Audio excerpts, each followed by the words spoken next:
সকল প্রশংসা আল্লাহ তাআলার জন্য, যিনি আমাদেরকে অনেক ব্যস্ততার পিছনে রেখে আল্লাহর ঘরে উপস্থিত হওয়ার তৌফিক দিয়েছেন আল্লাহর বিধান পালনের জন্য। এর জন্য আল্লাহর প্রশংসা করি, আলহামদুলিল্লাহ।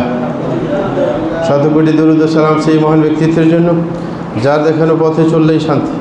প্রিয় ভাইরা আমার, আমাদের সমাজের মধ্যে একটি রোগ অনেক ব্যাপক আকারে দেখা যাচ্ছে, যেটা কিয়ামতের আগে দেখা যাবে বলে রাসূল আকরাম সাল্লাল্লাহু আলাইহি ওয়াসাল্লাম বলেছেন।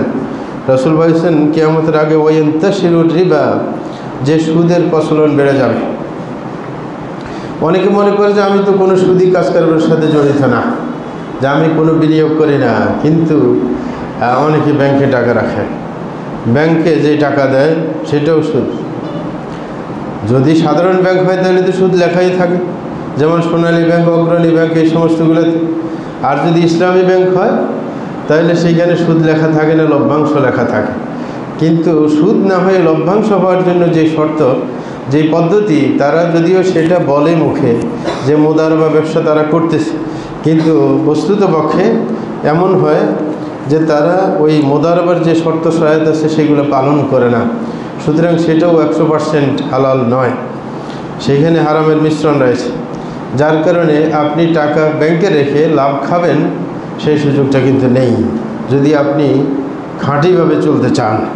অনেকে আছে বাইরে অবস্থান করে, পরে দেশে বিশাল একটা অঙ্ক জোগাড় করে ব্যাংকে রেখে দেশে এসে বসে বসে খায়। ব্যাংক থেকে প্রত্যেক মাসে কিছু লভ্যাংশ নামের আর কি ইসলামী ব্যাংকগুলোতে সেগুলো নিয়ে সে জীবনযাপন করছেন। কিন্তু তিনি যদি মনে করেন যে আমি খাঁটিভাবে চলছি, অসম্ভব। কিন্তু প্রয়োজনে ব্যাংকে টাকা রাখতে হয়, কারণ একজনের বিনিয়োগ আন্দাজ টাকা এখনও জমা হয়নি, ঘরে রাখা নিরাপদ না। এই কারণে ইসলামী কোনো ব্যাংকে টাকা রাখতে পারবেন, কিন্তু প্রত্যেক বছর আপনি স্টেটমেন্ট দেখে যেটা আপনাকে বাড়তি দেওয়া হয়েছে সেটা আপনি সদকা করে দেবেন। কারণ আপনার এই টাকা যে জমানোর আল্লাহ তৌফিক দিয়েছেন সেটার একটা জাকাতের মতো হয়ে গেল, কিন্তু সেটা আবার জাকাত হিসেবেও গণ্য করবেন না, কারণ সেটা মিশ্রিত টাকা। জাকাত দিতে হবে খাঁটি টাকা থেকে, ঠিক না? ওটা এমনি সদকা করে দেবেন। হ্যাঁ, আপনার যে আল্লাহর কাছে ইচ্ছা করবেন যেটা খাঁটি হালাল সেটা সদকা হিসেবে চলে যাবে, আর যেটা হারাম হিসেবে আসছে সেটা থেকে দায় মুক্তি হলো আপনার, মানে সেটা আপনি বক্ষণ করলেন না। রাসূল আকরাম সাল্লাল্লাহু আলাইহি ওয়াসাল্লাম বলেছেন যে কিয়ামতের আগে এমন কোনো ব্যক্তি থাকবে না যে সুদ খাবে না। তখন সাহাবায়ে কেরাম বলছেন যে সবাই সুদ খাবে? তখন রাসূল আকরাম সাল্লাল্লাহু আলাইহি ওয়াসাল্লাম বলছে যে মাল্লাম ইয়াকুল রিবা আসাবাহু মিন গুবারিহি, যে ব্যক্তি সুদ খাবে না, সুদের কিন্তু আপনার ধুলাবালি তার গায়ে লেগে যাবে, মানে কেউ এটা থেকে মুক্ত থাকতে পারবে না। তো এই যে ব্যাংকিং ব্যবস্থা, এখন আপনি সুদি বিনিয়োগ করছেন না, তারপরে গায়ে লাগছে, ঠিক না? অথবা অনেকে গায়ে লাগার যে এই পদ্ধতি বলেছেন, কারণ এটা তো গবেষণার বিষয়, যে অনেকে আছে নিজে সুদ খায় না, কিন্তু সুদি কাজ কারবার যারা করে তাদের বাড়িতে দাওয়াত খায় নাকি? হ্যাঁ, তো সুতরাং সেটাও সুদের সাথে একটা সংমিশ্রণ হয়ে গেল, যে সুদের ধুলাবালি তার গায়ে লাগছে, ঠিক না? তো ব্যাপারটা জঘন্য। এই কারণে আমাদের অনেকে আবার এমনও আছেন যে তিনি বুঝতেছেন না যে তার কাজ কারবারটা আসলে সুদি হচ্ছে, তিনি মনে করছেন আমি তো খাঁটি অবস্থায় আছি।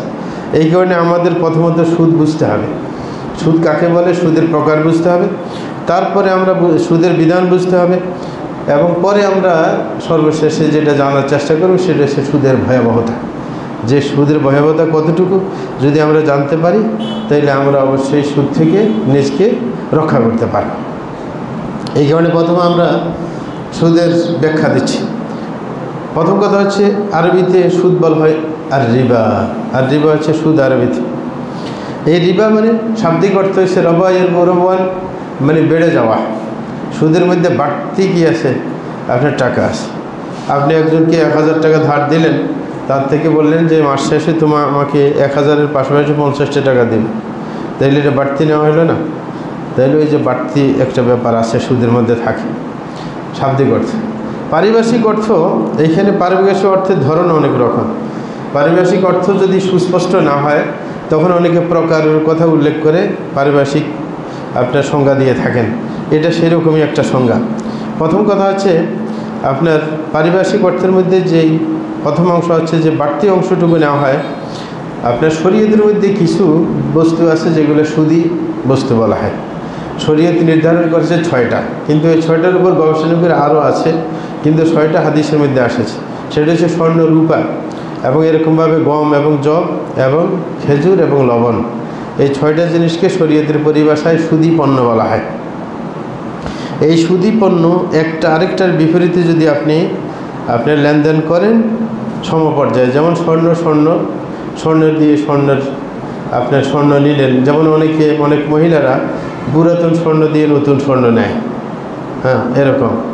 তো এটা হচ্ছে সুদী পণ্য স্বর্ণ, কিন্তু এটার মধ্যে দেখা যায় যে বাড়তি নিচ্ছে। অর্থাৎ যে আপনার স্বর্ণের দোকানে গেলেও বললো যে আমার পুরাতন স্বর্ণ রেখে তুমি আমাকে নতুন স্বর্ণ দাও, তখন পুরাতন স্বর্ণের তো রেট একটু কম, বাড়তি দিতে হয়। নতুন স্বর্ণ নিচ্ছে সে কম, মানে পুরাতনের চাইতে। এটা কিন্তু শরীয়তে সুদ। বরং কী করতে হবে, নিজের পুরাতনগুলো বিক্রি করে ফেলতে হবে, বিক্রি করে ওই দোকান থেকে তাৎক্ষণিক বাইরে যেতে হবে, মানে ব্যবসাটা কমপ্লিট হওয়ার জন্য। পরে যে আবার ঘুরে এসে বা ওই দোকান বা যে কোনো দোকান থেকে সে নতুন স্বর্ণ কিনতে পারে। এটা হচ্ছে নিয়ম। কখনো ওই যে বদল করতে যাবে না, হ্যাঁ, মানে একটার বিপরীতে একটা, তাইলে সমান হতে হবে। তাইলে এটা হচ্ছে সুদী পণ্যের মধ্যে যদি আপনার বাড়তি নেওয়া হয় সেটা হচ্ছে এক ধরনের। অথবা সুদী পণ্য বাড়তি নিল না, কিন্তু সে দেরি করে নিল, মানে স্বর্ণ সে কিনেছে বাকিতে, ঢোনা যায় এটা সুদের অন্তর্ভুক্ত। বাকিতে কিনে যাবে না, স্বর্ণ নগদে কিনতে হবে। আপনি স্বর্ণ বাকি টাকায় চলবে না, যে আপনি টাকা পরে দিবেন না, এটা স্বর্ণের সুদী যেইগুলো পণ্য সেগুলোর মধ্যে চলবে না। তৃতীয় নম্বর হচ্ছে যে আপনার অনেক আছে ঋণ দেয়, ঋণ দিয়ে সুদ নেয়। এইগুলো কিন্তু জাহিলি যুগে বেশি ছিল। ইহুদিরা এটাই সর্বপ্রথম চালু করে, যে আপনার টাকা নেই, আপনার ঋণ দরকার, তখন আপনি তাকে টাকা দিলেন, বললেন আমাকে বাড়তি দিতে হবে, 1 লাখ দিলে আমাকে এত হাজার টাকা, হ্যাঁ, 6 মাস পরে বা 1 বছর পরে দিতে হবে। এটা হচ্ছে সুদের আরেকটা সিস্টেম। হ্যাঁ, এইটা কিন্তু অনেক চলে সমাজের মধ্যে অনেক চলে।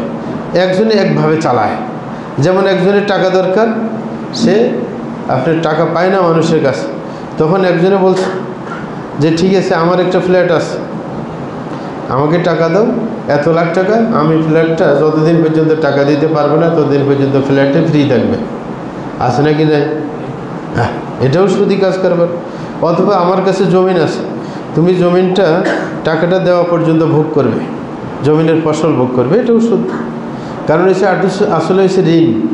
আসলে ঋণ দিয়ে লাভ ভোগ করা, কারণ তার টাকার দরকার, টাকা এমনিতেই পাচ্ছে না, এই কারণে সে কোনো একটা সুবিধা দিতে হবে, না হলে তো মালিক রাজি হবে না। এই কারণে যে বাড়তি দেওয়া হচ্ছে সেটা কি সুদ। তাহলে এই জাতীয় সুদ সমাজের মধ্যে কিন্তু অনেক চলে। মাঝে মাঝে আমাদেরকে এরকম মশলা জিজ্ঞাসা করে। সুতরাং এই সুদের ব্যাপারটা আমরা বুঝতে পারছি। জাহিলি যুগে যে সুদটা সবচেয়ে বেশি ছিল, যাকে রিবাল জাহিলিয়া বলে, সেটা হচ্ছে রিবাল কর্দ, মানে ঋণ দিয়ে আপনার সুবিধা ভোগ করা। এই সুবিধা ভোগ করা মানে সরাসরি ওই পণ্য ভোগ করা, টাকা দিয়ে টাকা নিলেন, অথবা টাকার বিনিময়ে কোনো সুবিধা নিলেন, যে আমাকে এই সুবিধা দিতে হবে। ধনী একজনকে আপনি টাকা দিলেন, এক বড় ব্যবসায়ী, তাকে টাকা দিলেন যে এত লাখ টাকা, মানে তার থেকে আপনি পণ্য কিনেন কি পাইকারিতে, তাকে বললেন আমি যে টাকা দিলাম আপনাকে আমাকে একটা সুবিধা দিতে হবে। সেটা কি, যখন আপনি পণ্য দিবেন আমাকে ভালো রেটে দিবেন, একটু কম করে নেবেন, ঠিক না? ওই যে সুদ খাওয়া হয়ে গেল, মানে একটা সুবিধা নেওয়া হলো, ঠিক না? সুবিধা নেওয়া হলো। এরকম কত জিনিস হইতে পারে। আপনার গাড়িটা আছে, গাড়িটা আমি এতদিন চালাইব, ঠিক না? একজনের গাড়ি আছে পড়ে আছে, যে আপনার 2টা গাড়ি তো দরকার হয় না, মানে ওকে ঋণ দিলেন কিছু, বললেন যে ঠিক আছে আমার টাকা দেওয়া পর্যন্ত তোমার গাড়িটা চালাবো। মানে যত সুবিধা হইতে পারে দুনিয়াতে, সকল সুবিধা ঋণ দিয়ে কোনোটাই নেওয়া যাবে না, যেটাই নেবেন সেটাই সুদ হবে। হ্যাঁ, তো সুতরাং এগুলো থেকে আমাদের বিরত থাকতে হবে। প্রিয় ভাইরা, হ্যাঁ, সুদের বিধান হচ্ছে সুদ হারাম, কম হোক বেশি হোক সুদকে হারাম, এবং এটা কবিরা গুনাহ বটে। আল্লাহ জাল্লাহু বলছেন ওয়াহাল্লাহুল বাই'a ওয়া হাররামা রিবা, আল্লাহ বেচা বিক্রিকে হালাল করে দিয়েছেন এবং সুদকে হারাম করে দিয়েছেন। অন্য আয়াতের মধ্যে আল্লাহ বলেন ইয়া আইয়ুহাল্লাযীনা আমানু তাকুল্লাহা ওয়া যারু মা বাকিয়া মিনার রিবা ইন কুনতুম মুমিনিন, যে ঈমানদারগণ তোমরা আল্লাহকে ভয় করো এবং সুদী কাজ কারবার প্রত্যাখ্যান করো। যেটা সমাজের মধ্যে এখন তোমাদের মানে বিনিয়োগ চলছে, সেটা তোমরা মূলধন নিয়ে নাও, সুদ নেবে না। যদি তোমরা ইমানদার হয়ে থাকো। তাইলে বোঝা গেছে যারা সুদের সাথে জড়িত আছে এদের ইমানে ঘাটতি আছে। কেন? কারণ সে মনে করে এইভাবে যদি আমি না কামাই তাইলে আমার জীবন চলবে কিভাবে, তাইলে তার তাকদীরের মধ্যে অবিশ্বাস আছে নাকি নাই? আছে। তাহলে ইমানে ঘাটতি অবশ্যই আছে। এই কারণে আল্লাহ বলছেন ওয়াইন তুবতুম ফালাকুম রুউসু আমওয়ালিকুম লা তাযলিমুনা ওয়া লা তুযলামুন, যদি তোমরা সুদ থেকে বাঁচতে চাও, তওবা করতে চাও, তাইলে যেটা ফিল্ডে টাকা আছে সেই টাকাটা আপনার মূল টাকা ফেরত নেবে, সুদ নিতে পারবে না। এটা হচ্ছে নিয়ম। কারণ তোমার উপরে জুলুম করবা এবং ওই ব্যবসার উপর যেন জুলুম না হয়। যদি বলা হয় যে না সব টাকা বাতিল, তাইলে জুলুম হয়ে যাবে, মূল টাকার তো কোনো সমস্যা নেই।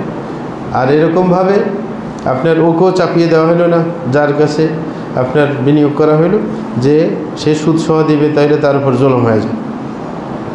এবং সুদটা হচ্ছে 60টা ধ্বংসাত্মক কর্মের একটা। আল্লাহ রাসূল সাল্লাল্লাহু আলাইহি ওয়াসাল্লাম বলেছেন ইজতানিবু আস-সাবআল মুবিকাত, যে 60টা ধ্বংসাত্মক কাজ থেকে তোমরা দূরে থাকো। সাহাবায়ে কেরাম বললেন সেগুলো কি? বললেন 1 নম্বর আল্লাহর সাথে শিরিক করা, 2 নম্বর জাদু, 3 নম্বর হচ্ছে অবৈধভাবে কাউকে হত্যা করা, 3 নম্বর হচ্ছে আকলুর রিবা, 4 নম্বর যে সুদ খাওয়া, তারপরে হচ্ছে পরের নম্বর হচ্ছে এতিমের সম্পদ ভক্ষণ করা, যুদ্ধক্ষেত্র থেকে পালিয়ে যাওয়া, এরকমভাবে সতীসাধী মহিলাকে বেবিচারের অপবাদ দেওয়া। সুদ কবিরা গুনাহ, এটা প্রমাণিত। রাসূল আকরাম সাল্লাল্লাহু আলাইহি ওয়াসাল্লাম সুদ যে খায়, যে খাওয়ায়, যে লেখে, যে সাক্ষী হয় সবাইকে লানত করেছেন। রাসূল বলেন, হযরত জাবের রাদিয়াল্লাহু আনহু বর্ণিত, তিনি বলেন লানা রাসূলুল্লাহ সাল্লাল্লাহু আলাইহি ওয়াসাল্লাম আকিল রিবা ওয়া মুকিলাহু ওয়া কাতিবাহু ওয়া শাহিদাইহি ওয়া ক্বালা হুম সাওয়া, যে রাসূল আকরাম সাল্লাল্লাহু আলাইহি ওয়াসাল্লাম লানত করেছেন যে সুদ খায়, যে সুদ খাওয়ায়, যে সুদ লেখে, যে সুদের সাক্ষী হয়, সবাই সমান দোষী। তাইলে কোনোভাবে সুদের সাথে সম্পৃক্ততা থাকতে পারবে না। যদি আপনি শুধু কোনো কাজ কারবারের চুক্তি করেন, একটা চুক্তি করছেন যার ভিত্তি সুদ, যেমন ওই যে কোর্টের উপর, জমিন কোর্টের উপর চুক্তি লিপিবদ্ধ করলেন, এটা কি চলবে? না, চলবে না।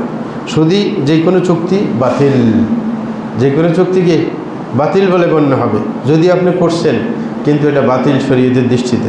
আপনি আপনার মূল টাকা উঠে নেবেন, লাভ নিতে যাইবেন না। হ্যাঁ, সুতরাং বাতিল হয়ে যাবে। কিভাবে বাতিল?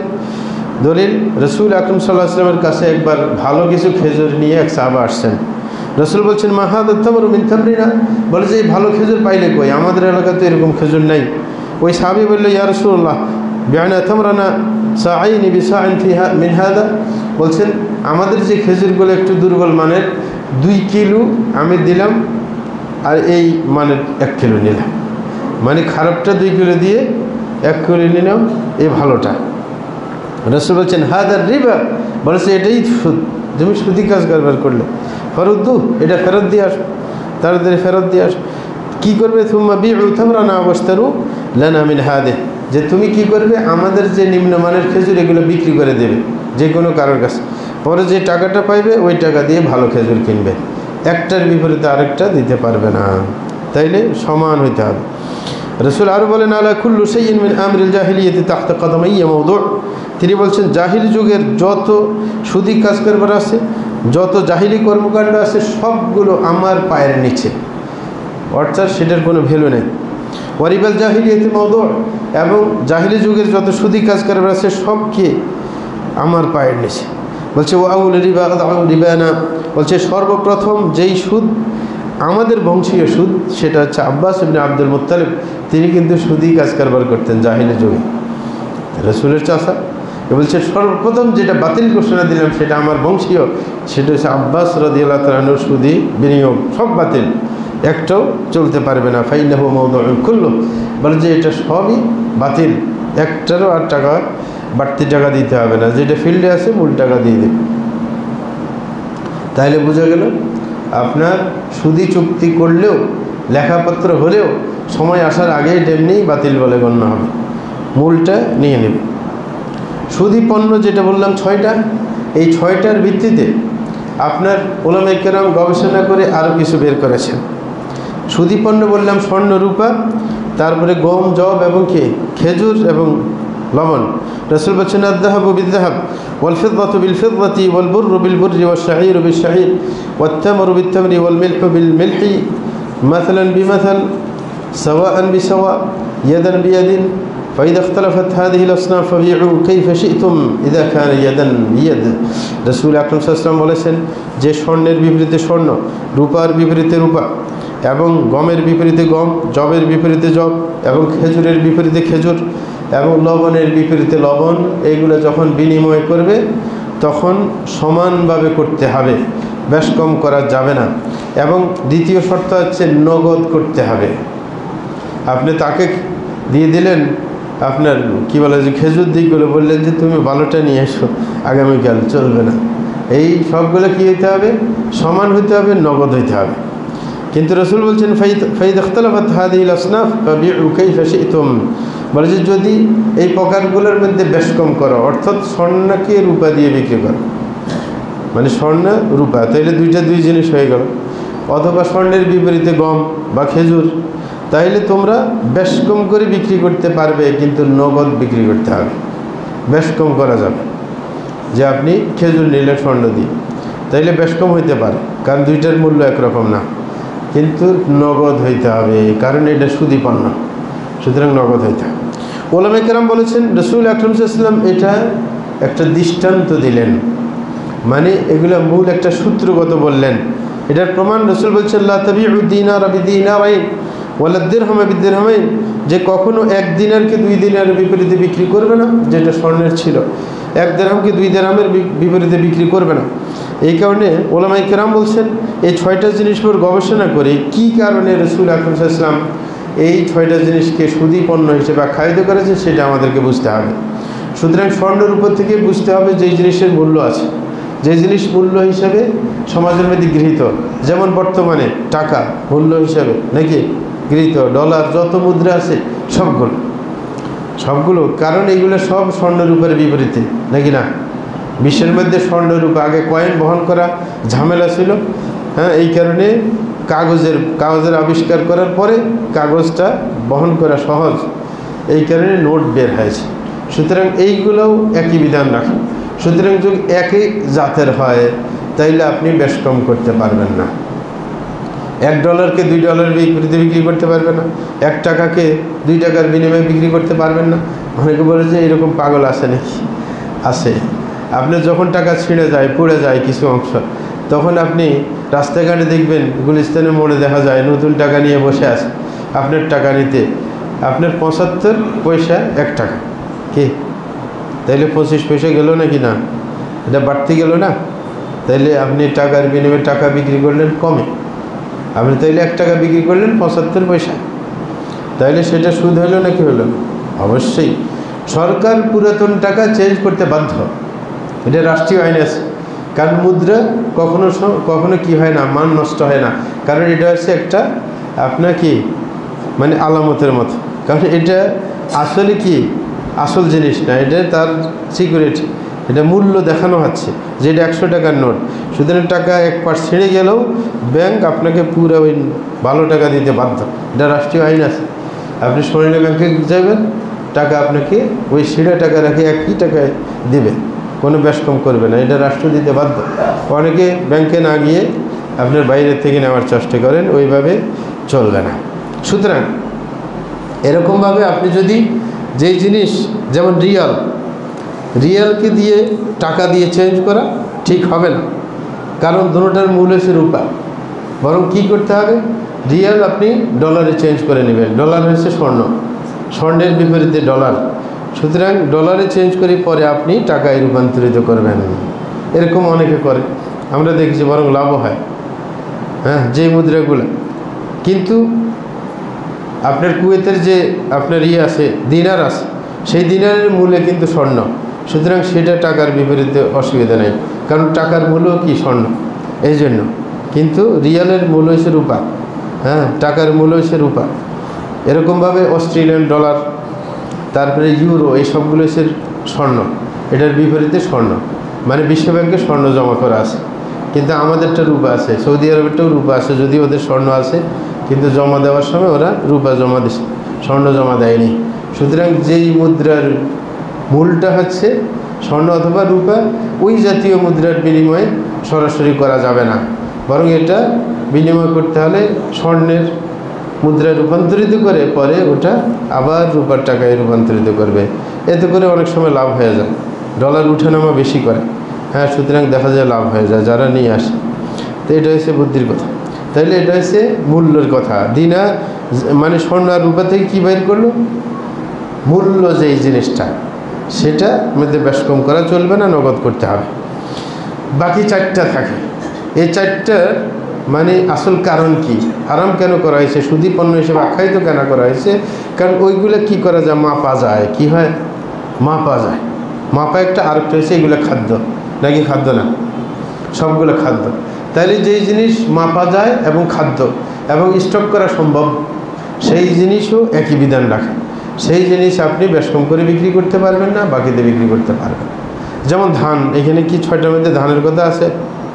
ধান, চাউল এগুলোর কথা আছে, হ্যাঁ, ভুট্টার কথা আছে। মানে যেই কোনো জিনিস খাদ্য হিসেবে সমাজের মধ্যে আছে, সেটা আপনার ওই জিনিসের বিপরীতে বেশ কম করে বিক্রি করতে পারবেন না। মানে ধান 1 মণ, আরেক রকমের ধান 2 মণের বিপরীতে বিক্রি করতে পারবেন না, কারণ সবগুলো ধানে ধান। সুতরাং এটার মূল একটাই, ফসিল একটাই। সুতরাং কি করবেন? আপনার গিগুজ ধান দরকার, সাধারণ ধান আপনার দাম কম, গিগুজ ধানের দাম বেশি, তাইলে সাধারণ ধান বিক্রি করে ফেলবেন। পরে আবার যে আপনি ওই টাকা দিয়ে ভালো ধান কিনবেন, যেটা আপনার চারা হিসেবে ব্যবহার হবে, ঠিক না? বাইজের এই জাতীয় যেগুলো আপনার ধান আপনার রোপণ করবেন, সেটার মূল্য বেশি। সুতরাং অন্যগুলো বিক্রি করে অন্যটা নেওয়া যাবে। এরকম চাউলের মধ্যে বেশ কম করা যাবে না। চাউল আপনার বেশি দামেরটা কম দামের বেশি নিয়ে বিক্রি করতে পারবেন না, বরং ওটা বিক্রি করে দিয়ে ওটা আবার নেবেন। কিন্তু আবার যদি ধরনে বেশ কম হয়ে যায়, আপনি ধানের পরিবর্তে আপনি যদি ভুট্টা কিনেন, তাহলে বেশ কম করা যাবে, কিন্তু নগদ হইতে হবে। কারণ সবগুলো ইল্লত একটা, কারণ একটা হারাম হওয়ার, সেটা হচ্ছে কি মাপা যায় আর কি খাদ্য হিসেবে গ্রহণ করা হয়। তাহলে যে জিনিস মাপা যায়, খাদ্য হিসেবে গ্রহণ করা হয়, ওই জিনিস যদি একই রকমের হয়, তাহলে সমান বিক্রি করতে হবে। যদি বিক্রি করতে চান একটার বিনিময়ে একটা, যেটা মুদ্রা আবিষ্কারের আগে মানুষ এইভাবেই চলছিল। কিন্তু যখন মুদ্রার আবিষ্কার হয় নাই, তখন সমাজের মধ্যে মানুষ কীভাবে চলছে? পণ্য দিয়ে পণ্যের কী করছে, হ্যাঁ, বদল করছে, ওইভাবে চলছিল। পরে না মুদ্রার আবিষ্কার হয়েছে, পরে মানুষ মুদ্রা দিয়ে বিনিময় করে। তো আগে বিনিময় এরকম ছিল। এই কারণে এইগুলোর বিনিময়, একটার বিনিময় আরেকটা বিনিময় করতে গেলে যদি খাদ্য হয়, মাপা যায়, স্টক করা যায়, সেগুলো আপনার একটার বিপরীতে আরেকটা করতে হলে সমান করতে হবে। যদি একই ধরনের হয়, নগদ করতে হবে। যদি ধরনের বেশ কম হয়, তাহলে বেশ কম হতে পারে, কিন্তু নগদ হতে হবে। এটা অবশ্যই আমাদের খেয়াল রাখা উচিত। প্রিয় ভাইরা, যখন আমরা বুঝতে পারলাম যে আপনার সুদ যেটা, সেটা হারাম কবিরা গুনাহ এবং সেটা শরীয়তে অগ্রহণযোগ্য, কিন্তু তারপরেও সমাজ কি সুদ থেকে মুক্ত হতে পারছে? একজন ব্যক্তি নামাজি মানুষ, কিন্তু সুদের সাথে জড়িত আছে নাকি নাই? চট করে বিদেশে যাওয়ার দরকার, টাকা নেই, সুদের উপর টাকা নেই, আছে না? নামাজি মানুষ যে কোনো ক্রাইসিসে পড়ছে, সুদের উপর টাকা নেয়, আছে না নি? কিন্তু সে জানে না সুদ এটা হারাম। কেন করে? কারণ এটাকে হালকা মনে করে। কি করে? হালকা মনে করে, মানে ব্যাপার না, আমি সমস্যায় পড়ছি, হালাল হয়ে গেছে, ঠিক না? এই কারণে আমাদের জানতে হবে সুদের ভয়াবহতা কতটুকু, যে সুদ জিনিসটা কত ভয়াবহ। যদি এটার ভয়াবহতা জানতে পারি, তখন সেটা থেকে বাঁচা সম্ভব। এই কারণে সুদের ভয়াবহতা বুঝতে হলে অনেকগুলো পয়েন্টে আমরা আলোচনা করব। হ্যাঁ, আপনার 18টা পয়েন্ট সুদের ভয়াবহতার, সেগুলো আমরা আলোচনা করতেছি, মনোযোগ দিবেন। 1 নম্বর সুদের ভয়াবহতা, যে আল্লাহ এবং আল্লাহ রসুলের বিরুদ্ধে আচরণ। আল্লাহ রসুলের কি বিরুদ্ধে আচরণ? আল্লাহ সুদী কাজ কারবার করতে নিষেধ করেছেন, রসুল নিষেধ করেছেন। সুতরাং আমরা যদি করি, তাহলে কার বিরুদ্ধে আচরণ হয়? আল্লাহ রসুলের। আর যদি আল্লাহ রসুলের বিরুদ্ধে আচরণ করা হয়, তখন শাস্তি অনিবার্য। আল্লাহ জাল্লাহু বলেন, ফালিয়াহদারিল্লাযীনা ইউখালিফুনা আন আমরিহি আন তুসীবাহুম ফিতনাতুন আও ইউসীবাহুম আযাবুন আলীম। যে ওই ব্যক্তির ভয় করা উচিত, যে ব্যক্তি আল্লাহর বিরুদ্ধে আচরণ করে, যে তাকে কোনো ফিতনা পেয়ে বসবে অথবা কঠিন শাস্তির সম্মুখীন হবে। তিনি আল্লাহ হুমকি দিলেন যে আল্লাহর বিরুদ্ধে আচরণ করলে কি ফিতনায় পড়তে পারে, এবং কি 2 নম্বর কঠিন শাস্তি নেমে আসতে পারে। অনেকে দেখেন না, অনেকে পর্দাহীনতায় ভোগে, পর্দা রক্ষা করে না, রাস্তায় রাস্তায় ঘুরে বেড়ায়, স্কুল কলেজে কিছুদিন পরে ফিতনায় পড়ে নাকি না আরেকজনের প্রেমে পড়ে যায়, যদি শেষ পর্যন্ত বিয়েতে রাজি না হয়ে উঠাই নিয়ে যায় নাকি না, তাহলে ফিতনায় পড়ছে নাকি পড়ে নাই? পড়ছে। দ্বিতীয় নম্বর, অথবা কঠিন শাস্তির সম্মুখীন হবে। প্রেমের বিয়ে কিন্তু কঠিন শাস্তি, কারণ প্রেমের বিয়ে হইলে মনে শান্তি পায় না। ঘরে গেলে যেটা লুকায়িতভাবে যার সাথে প্রেম করছে নগদ পাইলে এটারে আর ভালো লাগে না, হ্যাঁ, তখন ঝামেলা লাগে যায় যে আগে তুমি খুব মধুর কথা শুনেছিলে, এখন কোথায় মধুর কথা, গেছে চলে। তো সুতরাং পরে আর শান্তি লাগে না। এই কারণে প্রেমের বিয়ে অধিকাংশ টিকে না, টিকলেও কিন্তু অনেক দুঃখ কষ্ট নিয়ে টিকে, কারণ কাউকে বলতে পারে না, পালিয়ে আসছে, মাতা পিতা এখন গ্রহণ করবে না, সুতরাং এখন কষ্ট হইলেও আমাকে এই সংসার টিকিয়ে দিয়ে হবে। তাইলে কষ্ট পাচ্ছেন না প্রত্যেক দিন? না, কষ্ট পায় না, কষ্ট পায়। ওই যে আল্লাহ বলছেন যে অথবা কি কঠিন শাস্তির সম্মুখীন হবে, এটা হচ্ছে কঠিন শাস্তি। নিজের সামনে, হ্যাঁ, নিজের সন্তান আবার পালিয়ে বিয়ে করবে, কারণ আপনি পালিয়ে বিয়ে করছেন, আপনার সন্তান কি ওই কাজ করবে না? হ্যাঁ, কারণ সন্তান কি বাপ মায়ের মতো হবে। সুতরাং আপনার সামনে আদর করে বড় করছেন, কিন্তু কিছুদিন পরে মেয়ে পালিয়ে গেছে আরেকজনের সাথে, ছেলে আরেকজনকে কি পালিয়ে বিয়ে করে ঘরে নিয়ে আসছে, ঠিক না? মনের দুঃখে তখন কষ্ট লাগবে নাকি লাগবে না? হ্যাঁ, ঠিক না? অনেকে তখন খুব বিরক্ত হয়ে যায়। না, আপনি নিজের কথা আগে চিন্তা করেন। আপনি যদি এই কাজ আগে করে থাকেন বলবেন যে এটা সেটার ধাক্কা নাকি না। হ্যাঁ, সুতরাং তওবা করতে হবে, আর কিছু করার নেই, যে আমার অপরাধে আমি ঝরঝরিত, যা আপনি করছেন তখন আপনার সন্তানরা সেটা করবেই। তারপরে রসুল আকরাম সাল্লাল্লাহু আলাইহি ওয়াসাল্লাম বলেছেন যে আপনার রসুলের বিরুদ্ধে আচরণ করলে কি সমস্যার সম্মুখীন হতে হবে। আগে আয়াতে বলছে আল্লাহর বিরুদ্ধে আচরণ করলে কি হবে, রসুল বলছেন রসুলের বিরুদ্ধে আচরণ করলে কি হবে। রসুল বলছেন কুল্লু উম্মতি ইয়াদখুলুনাল জান্নাহ ইল্লা মান আবা, বলছে প্রত্যেক আমার উম্মত জান্নাতে যাবে, তবে যে জান্নাতে যাইতে চাবে না তাকে জান্নাত দেওয়া হবে না। সাহাবায়ে কেরাম বললেন ওয়া মান আবা ইয়া রাসূলুল্লাহ, যে আল্লাহ রসুল এমন কোন ব্যক্তি আছে যে জান্নাতে যাইতে চায় না। রসুল বললেন মান আতাআনি দাখালাল জান্নাহ, যেই ব্যক্তি আমার আনুগত্য করবে সে জান্নাতে যেতে চায়। বলছে ওমান আসানি ফাকাদ আবা, যেই ব্যক্তি আমার বিরুদ্ধে আচরণ করে, আমার দেওয়া সুন্নত অনুযায়ী চলে না, সে জান্নাতে যাইতে চায় না। যদি জান্নাতে যাইতেই চাইতে তাহলে তো আমার আদর্শের অনুসরণ করতো নাকি না। তাইলে রসুলের অনুসরণ না করলে কোথায় যেতে হবে? জাহান্নামে যেতে হবে। দ্বিতীয় সমস্যা, সুদী কাজ কারবারের সাথে জড়িত থাকলে সদকা গ্রহণযোগ্য হবে না। আপনি অনেকে আছেন সুদের সাথে জড়িত, মনে করেন মসজিদে টাকা দিলে, মাদ্রাসায় টাকা দিলে এগুলার আর হিসাব কিতাব হবে না, আল্লাহ মাফ করে দেবেন, আছে নাকি নাই? বড় বড় সুদী কাজ কারবারের লোক লাখ লাখ টাকা মসজিদে দিয়ে দেয়, অথবা পুরো মসজিদে করে দেয় এক সময়, ঠিক না? কিন্তু আল্লাহ কবুল করবেন না, সুদের টাকা থেকে অপবিত্র টাকা আল্লাহ কবুল করেন না। আল্লাহ বলছেন ওয়ালা ইয়াতায়াম্মামুল খাবিথা মিনহু তুনফিকুন, যে কখনো অবৈধ নাপাক কোনো জিনিস খরচ করতে যাবে না আল্লাহর পথে, সেটা গ্রহণযোগ্য হবে না। তাইলে সুদের যে টাকা সেটা হচ্ছে অপবিত্র টাকা, সুতরাং সেটা খরচ করলে আল্লাহ গ্রহণ করবেন না, এটা আল্লাহ বলে দিলেন। রাসূল বলেন ইন্নাল্লাহ তাইয়্যিবুন লা ইয়াকবালু ইল্লা তাইয়্যিবা, যে আল্লাহ পবিত্র জিনিস ছাড়া কখনো গ্রহণ করেন না, সুতরাং সুদের টাকা অপবিত্র, এই কারণে সেটা গ্রহণযোগ্য হবে না। অন্য আয়াতের মধ্যে রাসূল বলেন লা ইয়াকসিবু আবদুন মালান মিন হারামিন ফায়ুনফিকু মিনহু ফায়ুবারাক লাহু ফিহি, বলে যে কোনো ব্যক্তি যদি তার হারাম সম্পদ যদি দান করে তাকে সেই সম্পদে বরকত দেওয়া হবে না।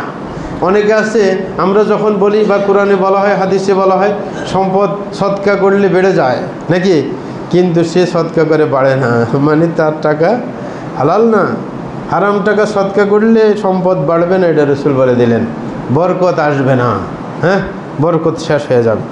তৃতীয় নম্বর, যদি সুদের সাথে জড়িত থাকে তার দোয়া কখনো কবুল হবে না। সুদের সাথে জড়িত হইলে দোয়া কবুল হবে না।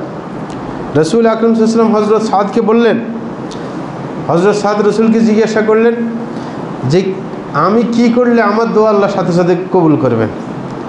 গুরুত্বপূর্ণ কথা, অনেকে এরকম জানতে চায় যে আমি কি কাজ করলে আল্লাহ আমার দোয়া করার সাথে সাথে কবুল করবেন। রসুল তাকে পরামর্শ দিলেন হযরত সাদকে, আতিব মাতআমাক তাকুন মুস্তাজাবাদ দাওয়া, যে তুমি যা খাইবে পবিত্র খাইবে, কখনো অপবিত্র খাইবে না। যদি এটা নিশ্চিত করতে পারো তাহলে দোয়া করলে সাথে সাথে কবুল হবে। হ্যাঁ, তাইলে আমাদের দোয়া যে কবুল হয় না এটার কারণ কি? আমাদের খাবারের মধ্যে অনেক মিশ্রণ আছে, হালাল হারামের মিশ্রণ আছে, বিদায় দোয়া করলে দোয়া কবুল হয় না। এরকমভাবে হাদিসের মধ্যে বলা হয়েছে যে এক ব্যক্তি দোয়া কবুল হওয়ার সম্ভাবনা তার মধ্যে রয়েছে যে উস্কো খুস্কো চুল, আপনার দুশরিত তার শরীর এবং তার চুল, সে লম্বা সফর করে এসেছে।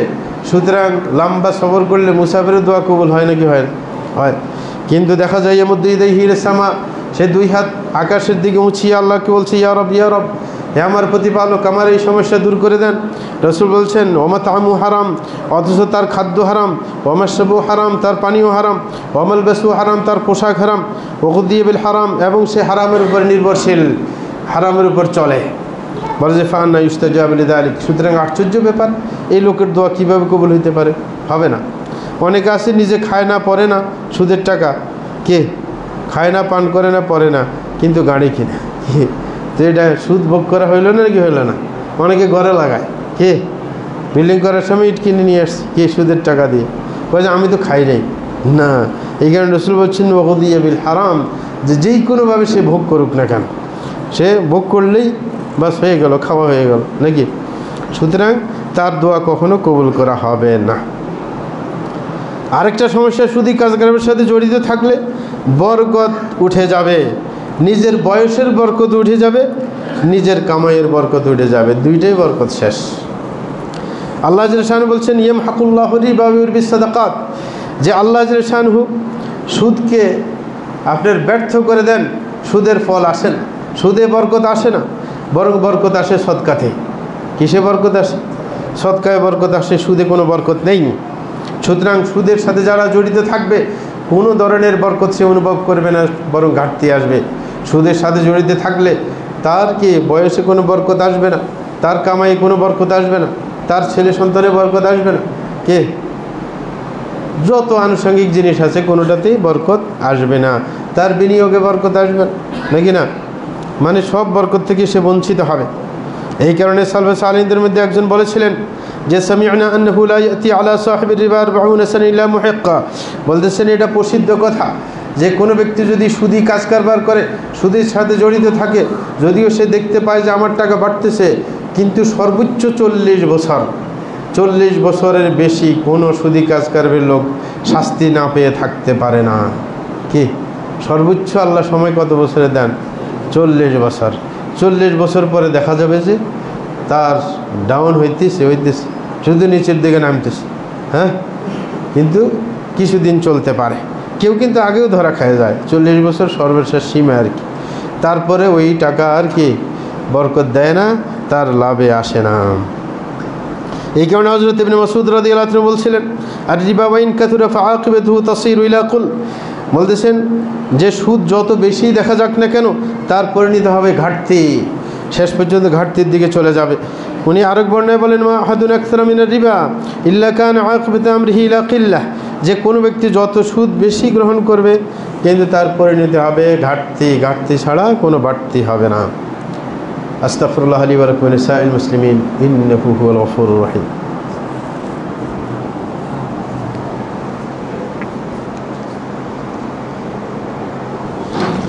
আলহামদুলিল্লাহি রাব্বিল আলামিন ওয়া সলাতু ওয়া সালামু আলা সাইয়্যিদিল মুরসালিন নবিয়িনা মুহাম্মদ ওয়া আলা আলিহি ওয়া সাহবিহি আজমাইন, মা বা'দ। প্রিয় ভাইরা আমার, সুদের আরেকটা ভয়াবহতার দিক হচ্ছে যে সুদী কাজ কারবার করে তার অন্তরে কোনো দয়া থাকবে না, সে কঠোর হয়ে যাবে, তার অন্তর কঠিন হবে এবং সে কল্যাণ কাজ, যত কল্যাণের কাজ আছে সেইগুলোর থেকে বিমুখ হয়ে যাবে। দেখবে তার সামনে একজনের না খেয়ে মারা যাচ্ছে, চিকিৎসার অভাবে মরে যাচ্ছে, কিন্তু তার কাছে টাকা চাইলে যে আমাকে ধার দেওয়া দিবে না, কিন্তু কেউ যদি বলে সুদের উপর দেওয়া দিবে, কে তাহলে তার দয়া আছে নাকি চলে গেছে? হ্যাঁ, চলে গেছে। একজনের টাকা নিয়ে সুদের টাকা দিতে পারছে না, তাকে বলে না যে বাড়তি দিতে হবে না, আমার মূলটা দাও, ঠিক না, বরং যেই কোনোভাবে উঠাই নেওয়ার চেষ্টা করবে। ইউনুস সাহেবের গ্রামীণ ব্যাংকের আগের কাহিনী আছে না, অনেকের বাড়ি ঘরে জিনিসপত্র নিয়ে গেছে নাকি, জেল খাটতে হয়েছে, কত কিছু।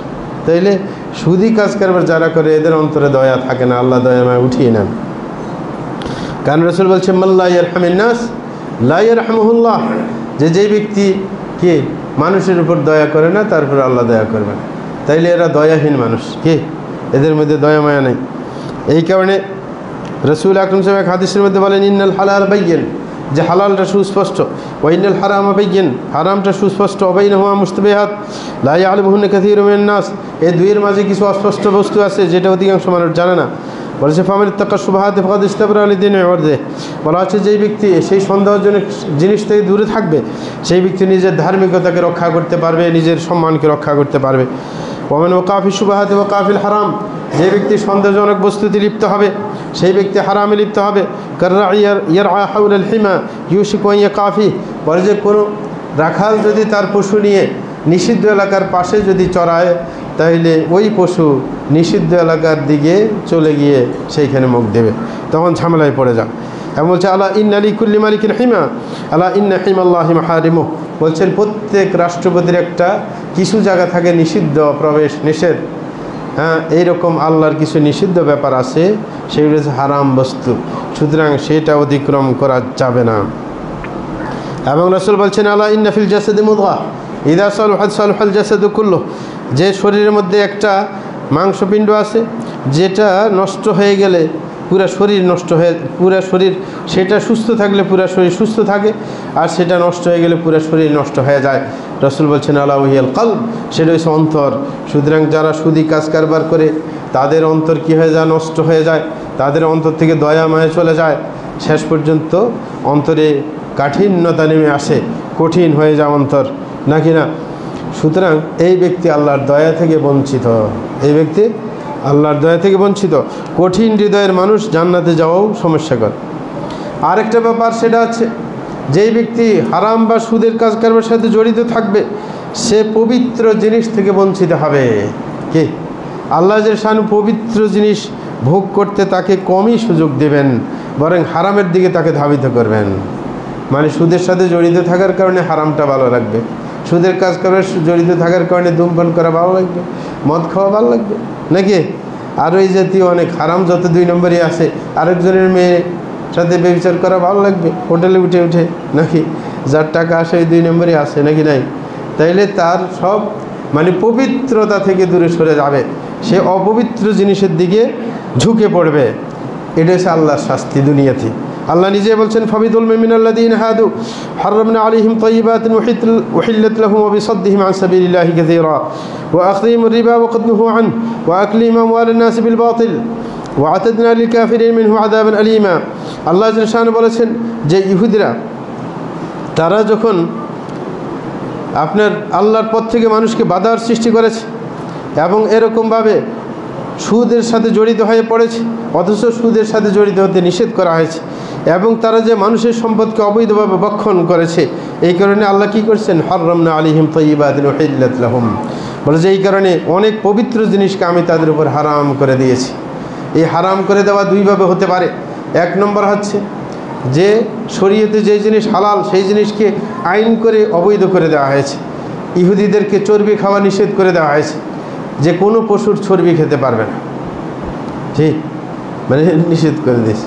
হ্যাঁ, সুতরাং চর্বি থেকে বাঁচে থাকা কি মুশকিল।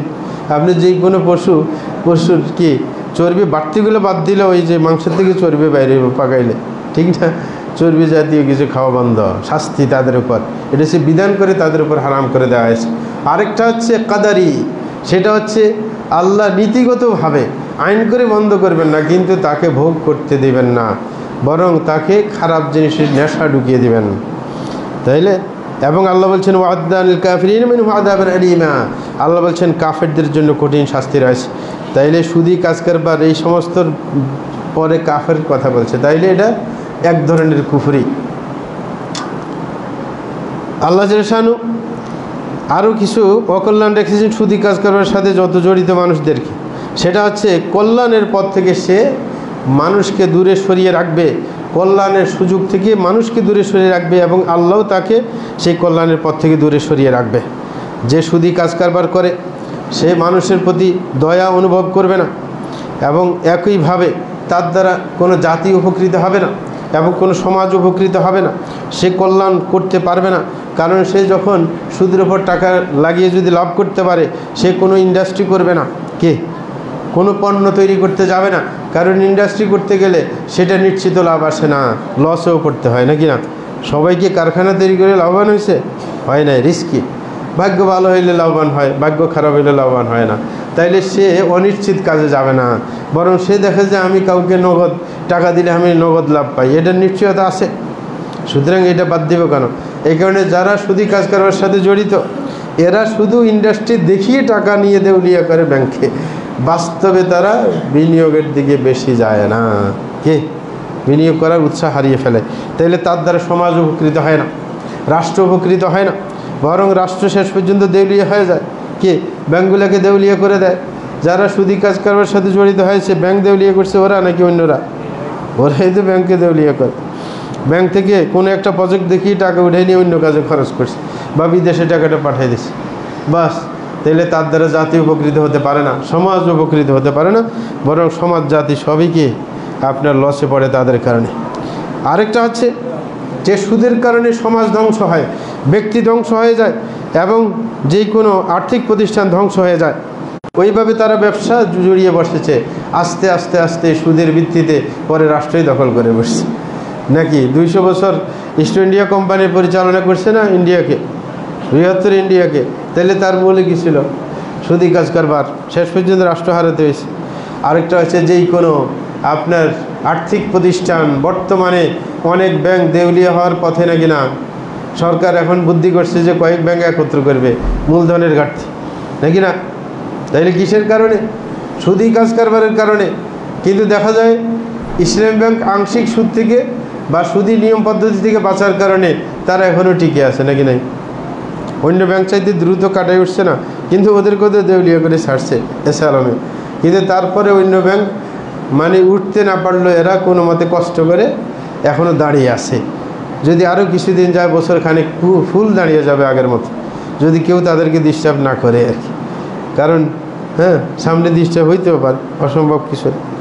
তাইলে সুদি কাজ কারবার যে প্রতিষ্ঠানে থাকে ওই প্রতিষ্ঠান শেষ পর্যন্ত ধ্বংস হয়, ওই সমাজ ধ্বংস হয়, ওই রাষ্ট্র ধ্বংস হয়। এরকমভাবে আপনার সুদি কাজ কারবার যদি করে কোনো ব্যক্তি, তাহলে সেই ব্যক্তি শেষ পর্যন্ত লাভবান হয়। তখন সেই সমাজকে ক্ষতিগ্রস্ত করতে চায়, তখন সমাজের উপর প্রভাব বিস্তার করে। সুদি কাজ কারবার যে করে টাকা বেশি হওয়ার কারণে মসজিদের কি সভাপতি হইতে চায়, সেক্রেটারি হইতে চায়, আর এদের হাতে যদি ক্ষমতা যায় তখন কি ওটা শান্তি থাকে নাকি থাকে না। তখন সে প্রভাবশালী হয়ে সমাজের ক্ষতি করার জন্য ইচ্ছে করে, আর লাস্টে সে নিজে যদি ক্ষতিগ্রস্ত হয় তার অধীনস্থ সবাই ক্ষতিগ্রস্ত হয়। একটা ব্যাংক যদি কি হয় ক্ষতিগ্রস্ত হয়, দেউলিয়া হয়ে যায়, তাইলে ব্যাংকের সমস্ত কর্মচারী চাকরি থাকবে? থাকবে না। তাইলে তার কারণে জাতীয় ক্ষতিগ্রস্ত হয় শেষ পর্যন্ত। আর সুদ তো ধ্বংসাত্মক বস্তু, এটা রাসূল আকরাম বলেছেন। সুদ খাইলে আল্লাহ তাকে কোনোভাবে শান্তিতে থাকতে দেবে না। সুদের সাথে যে জড়িত থাকে আল্লাহ তাকে শান্তিতে থাকতে দেবে না। আল্লাহ জাল্লাহু বলছেন, ফাইল্লাম তাফআলু ফাযানু বিহারবিন মিনাল্লাহি ওয়া রাসূলিহি, যদি তোমরা সুদ থেকে বিরত না থাকো তাহলে আল্লাহর পক্ষ থেকে এবং রাসূলের পক্ষ থেকে যুদ্ধ ঘোষণা তোমাদের বিরুদ্ধে। যুদ্ধ ঘোষণা মানে কি? কারোর বিরুদ্ধে যুদ্ধ ঘোষণা মানে যে কোনো সময় তার ক্ষতি করবে। কি যার সাথে যুদ্ধ ঘোষণা, ওর কি ফায়দা করবে না ক্ষতি করবে? ক্ষতি করবে। এই কারণে যারা সুদের সাথে যেই কোনোভাবে জড়িত হোক না কেন, সে অবশ্যই ক্ষতিগ্রস্ত হবে, আল্লাহ তাকে শান্তিতে থাকতে দেবে না। দেখবেন সুদি কাজ কারবারের সাথে জড়িত যারা, সবসময় টেনশনের শেষ নেই। হুজুরদেরকে দেখলে হুজুর দোয়া করে না, আপনি যদি জানেন আপনি বদদোয়া করে দেবেন যে আল্লাহ ধ্বংস করুক তোমাদের, আর দোয়া তো অনেক দূরে থাক, তুমি তওবা করো, নাইলে আল্লাহ তোমাকে ধ্বংস করুক। তার জন্য দোয়া করা হারাম, দোয়া করা নিষেধ, ঠিক না? সুতরাং খুবই সতর্ক থাকবে। এবং আগের এক হাদিসে বলছিলাম, সুদি কাজ কারবার যাকে করেছে আল্লাহ রসুল তাকে লানত করেছে, সুতরাং শান্তির তেমনি দেখা হবে না। সুদি কাজ কারবার যদি কোনো সমাজে চালু হয়, শরীয়তের বিধান হচ্ছে সরকার তাকে বাধা দিবে, তাদেরকে যদি ফিরে না আসে তাইলে সরকারকে তাদের সাথে যুদ্ধ করে প্রতিহত করতে হবে, যুদ্ধ ঘোষণা করতে হবে, এটা নিয়ম। তাইলে কি বুঝে গেল? সুদি কাজ কারবার বন্ধ না করলে সে হত্যা হওয়ার উপযুক্ত। কে? হত্যা হওয়ার উপযুক্ত। সুদি কাজ কারবার করলে মৃত্যুর সময় ঈমান নিয়ে মরতে পারবে না। কে? এটা কঠিন কথা না? আমাদের একজন মুমিনের শেষ চিন্তা কি? যদি ঈমান নিয়ে মারা যায়। কিন্তু যে সুদি কাজ কারবার করবে সেই ব্যক্তিকে আল্লাহ ঈমানের সাথে মরতে দেবে না, সে কাফের হয়ে মরবে। ইমান হারা হয়ে মরবে। ইমাম আবু হানিফা রাহিমাহুল্লাহ একবার ছাত্রদেরকে নিয়ে আলোচনা করতেছিলেন যে মৃত্যুর সময় ইমান হারা হয়ে মরে যায় কি কারণে, সবাই একটু গবেষণা করো তো। তখন সবাই মিলে গবেষণা করে এটা ঠিক করলেন যে আপনার অত্যাচার যদি করা হয়, মানুষের জুলুম করা হয়, সেই আপনার জুলুমের কারণে ইমান হারা হয় মানুষ, কি জুলুমের কারণে। তখন জুলুমের মধ্যে একটা জিনিস চিহ্নিত করা হয়েছে, সেটা হচ্ছে সুদ। কি শুধু এক প্রকার জুলুম নাকি? জুলুম না। আপনি টাকা তার ধারের দরকার, আপনি দিয়ে তার থেকে বাড়তি টাকা নিলেন, জুলুম হইল না? হইল না। তাইলে এই বেচারাও কি মৃত্যুর সময় ইমান হারা হয়ে মরে যাওয়ার সম্ভাবনা খুব বেশি থাকে। এরকমভাবে সুদি কাজ কারবার যে করে, মৃত্যুর পর যখন কবরের জীবনে থাকবে, বারজাখী জীবন যেটাকে বলা হয়, সেই সময় শাস্তির সম্মুখীন হবে। রাসূল আকরাম সাল্লাল্লাহু আলাইহি ওয়াসাল্লামকে যখন দুইজন ফেরেশতা ধরে নিয়ে গেলেন স্বপ্নের মধ্যে আর কি, উঠে নিয়ে জান্নাত জাহান্নাম সব কিছু দেখাইলেন। জাহান্নাম যখন দেখতে গেলেন, তখন ওইদিকে দেখার সময় দেখলেন যে এক ব্যক্তি এক নদীর সে কিসের রক্তের নদীর পাশে বসে আছে কিছু পাথর নিয়ে, আরেক ব্যক্তি নদীর ভিতরে দাঁড়িয়ে আছে। ওই ব্যক্তি যখন নদীর ভিতর থেকে বাইরে হইতে চায়, ওই ব্যক্তি একটা পাথর মারে তার মুখ বরাবর। পাথর মারলে সে আগের জায়গায় চলে যায়, মানে আর বাইরে হইতে পারে না। এইভাবে যখন আবার ফিরে আসে, আবার পাথর মারলে মাঝে চলে যায়। যখন স্বপ্নের শেষ ভাগে, তখন ওদেরকে জিজ্ঞাসা করছেন রাসূল আকরাম সাল্লাল্লাহু আলাইহি ওয়াসাল্লাম যে আমি যেগুলো দেখে আসলাম ব্যাখ্যা দাও। তখন ব্যাখ্যা দিতে গিয়ে ফেরেশতা বলছিলেন, আপনি যাকে দেখছেন যে রক্তের নদীর বিরুদ্ধে দাঁড়িয়ে আছে, উঠতে দেওয়া হচ্ছে না, সেই ব্যক্তি এসে সুদখোর, তাকে এইভাবে শাস্তি দেওয়া হচ্ছে বারজাখী জীবনে। তাইলে কবরের জীবনেও শান্তি নাই নাকি? মরার সময় তো ইমান হারা, কবরের জীবনেও শান্তি নেই। আবার কবরের থেকে উঠতেও শান্তি নেই। কবর থেকে সিংহা ফুৎকার দিলে উঠবে না নাকি? উঠবে না সবাই? হ্যাঁ, অবশ্যই উঠবে। ওই দিন উঠতে গেলে সবাই স্বাভাবিকভাবে উঠবে, কিন্তু যে সুদি কাজ কারবার সাথে জড়িত, সে জিনে ধরা মানুষের মতো উঠবে। হ্যাঁ, অস্থির হয়ে পাগলের মতো উঠবে। জিনে ধরলে যেরকম নিয়ন্ত্রণ হারা হয়, সেরকম আল্লাহ নিজেই বলছেন, আল্লাযীনা ইয়াকুলুনা রিবা লা ইয়াকুমুনা ইল্লা কামা ইয়াকুমুল্লাযী ইয়াতাখাব্বাতুহু শাইতানু মিনাল মাস। বলে যে যারা সুদ ভক্ষণ করে, তারা কিয়ামতের দিবসে যখন উঠবে কবর থেকে, তখন তারা জিনে ধরা শয়তানে ধরা মানুষের মতো নিয়ন্ত্রণ হারা হয়ে উঠবে। তাইলে এখন কবরের জীবনেও শান্তি নেই, মরার সময় শান্তি নেই, কবরের জীবনে শান্তি নেই, কবর থেকে উঠতে গেছে তাও শান্তি নেই, নাকি না? সব শান্তি থেকে বঞ্চিত। এই কারণে সাঈদ বিন জুবাইর রাদিয়াল্লাহু রাহিমাহুল্লাহ তিনি বলছিলেন, আকিলুর রিবা ইউবাথু ইয়াউমুল কিয়ামাতি মাজনুনান ইউখনাক। যেই ব্যক্তি সুদ খাবে, সেই ব্যক্তিকে কিয়ামতের দিন উঠানো হবে পাগল বেশে, যে তার যেন মানে শ্বাস বন্ধ হয়ে যেতে চাইবে, এরকম অবস্থা হবে তার। এবং সুদি কাজ করবে শেষ পরিণতি কি? শেষ পরিণতি হচ্ছে জাহান্নাম। আল্লাহ জাল্লা শান বলেন, ওমান আদ ফাউলাইকা আসহাবুন নার হুম ফিহা খালিদুন। যেই ব্যক্তি সুদি কাজ করবার থেকে ফিরে আসবে না, তারা হবে জাহান্নামী, এবং জাহান্নামে তারা চিরকাল থাকবে। কারণ সে হারাম জিনিসকে হালাল মনে করে চালিয়ে গেছে। আর হারাম জিনিসকে হালাল মনে করলে ইমান থাকে নাকি? থাকে না, ইমান থাকবে না। তাইলে তার পরিণতি শেষ পর্যন্ত জাহান্নাম।